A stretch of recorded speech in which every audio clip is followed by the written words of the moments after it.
Hey everyone, LA Burdette here. I was craving something sweet, so I thought, let me make something with apple. So I decided to make like an apple hash.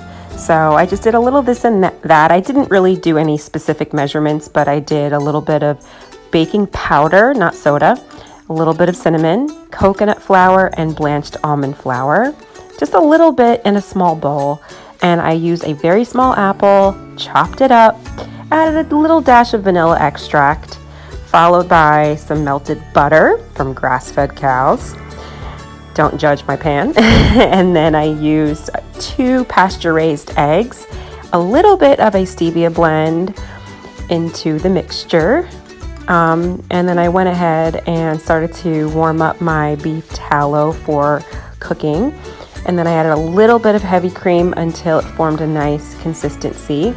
Mixed it up really, really well. So yes, it does look like pancake batter, but the apple pieces are kind of large, so it kind of prevents it from being a pancake, but it becomes more like a hash or a deconstructed pancake. So it's that pancake taste with apples in it. And then I topped it off with some organic pure maple syrup.